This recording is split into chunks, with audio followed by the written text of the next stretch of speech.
Olá, mulheres da minha vida, sejam bem-vindos à terceira parte da história da Dai, que são 4 episódios, e se você não assistiu os outros 2 vídeos, você precisa clicar aqui no card e assistir o primeiro vídeo, ou aqui na descrição também nós temos o link, ok? Agora nós vamos para a terceira parte, e agora a Dai já voltou de Portugal e descobriu que no fundo o universo tentou salvá-la, mandando ela para lá, porque a esposa do amante dela, o affair, que é um amante sim, ia matá-la. Olha que sinistro, gente. Se você caiu de paraquedas aqui, saiba que essa história é gigante e ela mandou em 4 partes, por isso que eu estou contando pela metade aqui agora. E se você quiser saber, você tem que assistir os outros vídeos, vai pra lá, você é uma pessoa inteligente, sabe muito bem onde procurar os links aqui, né? Afinal, as thumbnails são todas parecidas.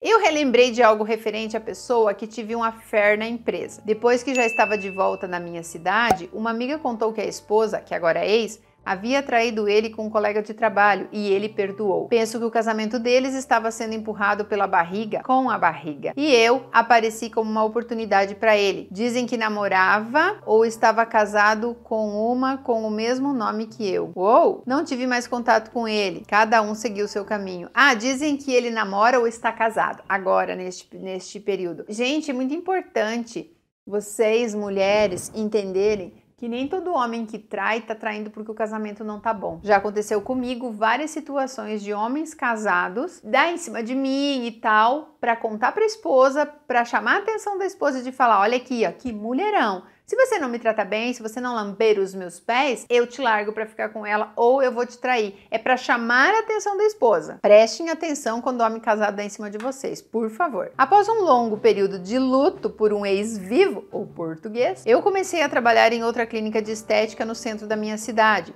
Foi um dos melhores períodos pra mim. Conheci amigas que até hoje são as minhas melhores amigas. Resolvi voltar a fazer um cadastro em um site de relacionamento. Uou! Conheci muitos homens interessantes e também nada interessantes.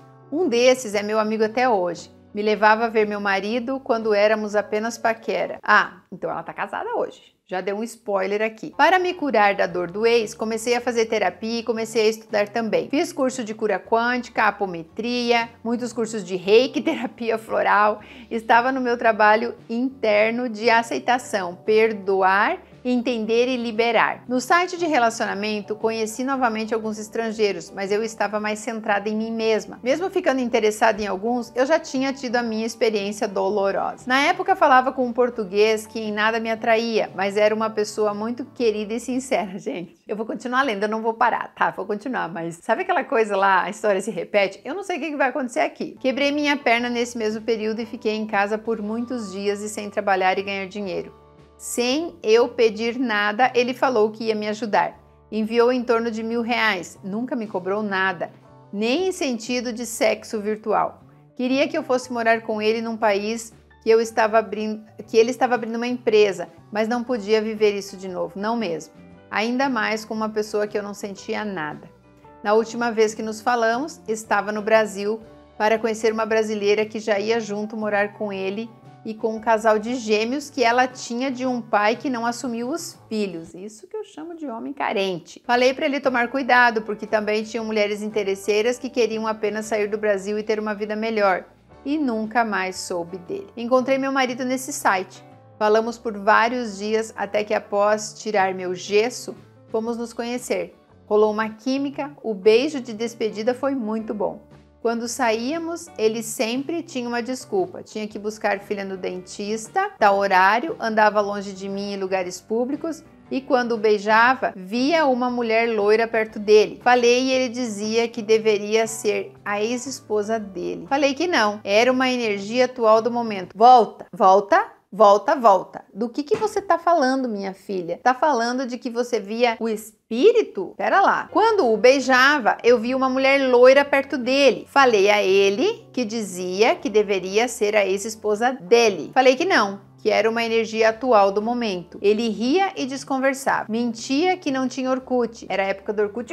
A minha também era a época do Orkut e também mentiu que não tinha Orkut, como eu contei no outro vídeo. Estamos vivendo a mesma história aqui. Num domingo de Páscoa, ele manda e-mail de Feliz Páscoa para todas as amigas da listagem. Quando abri, percebi isso e respondi para todos e não só para ele. Algo eu iria descobrir. No começo, apenas uma respondeu, perguntando se eu era namorada dele. Falei que não, era apenas uma amiga. Essa era uma ex-ficante dele e apaixonada por ele. Se tornou minha amiga virtual e passava informações, mas também não sabia quem era a namorada loira. Um belo dia, essa tal me manda um e-mail perguntando quem eu era. Eu respondi, sou a namorada dele, e você? Ela surtou. Contei tudo pra ela, como nos conhecemos, onde íamos, motel e tudo mais.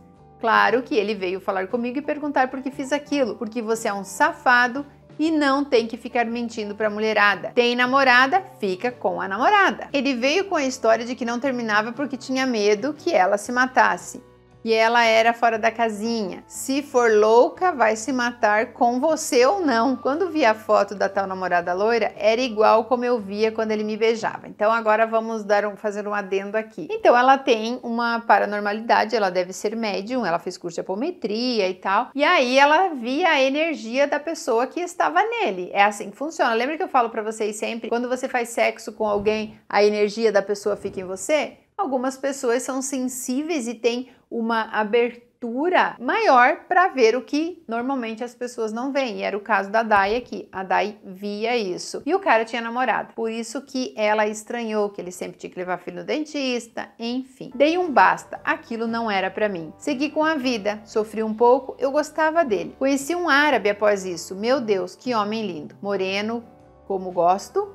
Do exército do Kuwait, falávamos pelo MSN todas as noites, nos víamos na webcam, ele me ligava sempre, ele com o inglês dele e eu com o meu. Comecei a fazer aulas particulares de inglês todo sábado por 3 horas direto só para poder falar melhor com ele. Gente, mas ela continua, né? Acredite, Sil, fui até parar numa mesquita. Usava véu, comprei aos montes. Comecei a ter aula de árabe. Pode? Não tô acreditando nisso. Eu não tô acreditando nisso. Sim, a surtada aqui estava novamente fazendo algo para agradar somente o outro. Eu estou chocada. Ah, gente, vale lembrar aqui que nesse período ela ainda não estava fazendo metamorfose. Ela só comentou no outro vídeo que hoje ela perdoou esses caras depois que entrou para metamorfose. Tem que deixar bem claro isso, lembra? Orkut, metamorfose, atualidade. Um dia o árabe falou que ia mandar dinheiro para eu ir até ele ficar um tempo. Como já tinha passaporte, comecei a me informar na embaixada como seria. Como fazia meus cursos de terapia, eu estava com minha espiritualidade muito sensível. Eu comecei a ter sonhos estranhos que me faziam muito mal. Eu me via em um lugar escuro, fechado, onde eu gritava e ninguém me ouvia. Só um homem vinha me ver, mas não via a face dele. Eu sempre estava toda coberta e aquilo me sufocava. Falei com uma amiga terapeuta que jogava tarô sobre o árabe, que ele queria que eu fosse para lá. Não contei dos sonhos. Ela começou a jogar as cartas, falou que eu ia me casar, mas não era com o árabe, que ela me via no escuro, chorando, gritando e ninguém me ouvia, que ela conseguia ver o terror da maldade nos olhos de um homem muito bonito. Eu tô arrepiada, gente, arrepiada. Batia com meu sonho. Acordei. Perguntei se ele era casado, falou que não, que gostava muito de mim e queria ficar comigo.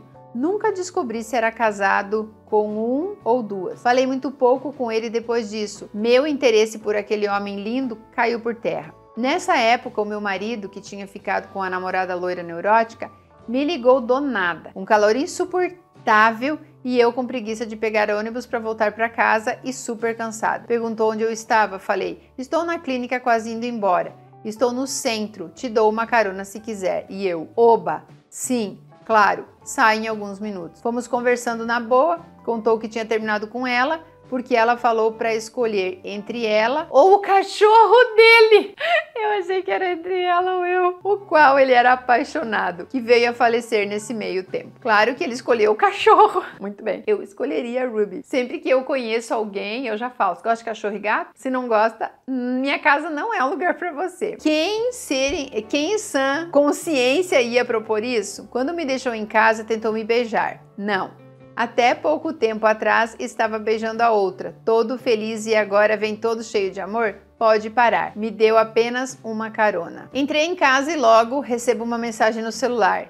Era apenas um beijo, respondi brincando. Quer beijo? Só namorando sério. Conhecendo família e com intenção de casar. E ele respondeu, isso era tudo que eu queria ouvir de você desde que te conheci. E começamos a namorar. As coisas foram indo, fluindo, o tempo foi passando. Sim, tive dores de cabeça por causa de filhas que ele tem, por causa de uma coitada que ele deve ter comido algumas vezes e, pasmem, queria até assumir a filha dela, com o marido que morava em outro país. Não, pera lá. Ele queria assumir a filha dela. Sim, aí eu dei um basta. Quero continuar a falar com ela, dos filhos dela que tem pai, some da minha vida. E ele parou de falar. Após alguns meses, fomos morar juntos. Acho que nós dois éramos carentes por companhia. Sim, eu o amava e ele a mim. Hoje sei que teria esperado mais algum tempo. Nem sempre foi a perfeição. Meu marido não podia ver um rabo de saia na frente. Não sabia nem disfarçar. Tinha as ex-peguetes dele que ligavam no celular dele e no primeiro número de um chip que ele tinha me mandado. Nossa! Onde falou que nunca tinha usado. Eu sempre deixei claro que passado ele tinha e eu também, mas que era para ficar no passado. Se tinha algo para resolver com alguém, que fosse e não voltasse. Ele sempre dizia que dava um basta, que tinha medo de me perder e me amava. O meu trabalho na clínica não estava mais como era. Além de tudo, fiquei com tendinite na mão, no pulso direito. Saí e comecei a trabalhar em um escritório que trabalhei muitos anos antes. Meu marido, além da profissão dele, fazia outros trabalhos e a gente ficava até 2 dias sem se ver. Como a gente morava com a minha mãe, 2 donas de casa não estavam mais dando certo na mesma casa. Não era minha casa. Exigi então ter uma casa. Apenas 1 ano trabalhando nesse escritório, pedi demissão. Não era mais o meu ambiente de trabalho. A energia do local e das pessoas me fazia mal. Falei, vou ficar um tempo em casa e você vai pagar minhas contas. Não me faltava nada. Fazia academia, tinha personal. A gente saía muito nessa época. Tínhamos briguinhas, mas tudo normal. Achamos um sobrado que gostamos e nos mudamos. Era para ser tudo feliz, mas entrei em síndrome do pânico. Tinha medo até de sair para jogar o lixo. Só saía de casa com ele e todo final de semana passava na minha mãe. Ele me deixava e ia trabalhar. A manicure ia na minha casa, depiladora também. Eu tinha pavor de sair. Voltei a tomar fluoxetina nessa época e me acalmei. Saía sozinha, ia andando até o centro do bairro, como eu falo, centro do bairro. Nesse período, um empresário chamou ele para arrumar uma equipe de segurança para ele e para a empresa. Meu marido, além de trabalho normal dele, ia de manhã até quase meia-noite nesse outro. Eu, sem trabalho, sempre sozinha, entrei em depressão. Chorava sozinha, super magra, não queria saber dele e vivia cansada. Era a típica dona de casa, lavava, passava, limpava e cuidava dos nossos muitos filhos de 4 patas. E essa história continua, esse é o final da 3ª parte, nós temos a última parte para saber o que aconteceu na vida da Dai. Sabe o que eu achei interessante nisso tudo? Que a Dai não teve filhos, né? Muitas mulheres saem por aí fazendo filho de um, filho do outro, como a gente viu muitas que ela citou aqui, até gêmeos de caras que não assumem as crianças e tal. Pelo menos ela era responsável só por ela mesma, né? Por todos os problemas que ela tinha e não colocou um outro ser humano no meio dessa bagunça. Então, aguarda aí porque o próximo vídeo vai ser a 4ª e última parte da história da Dai.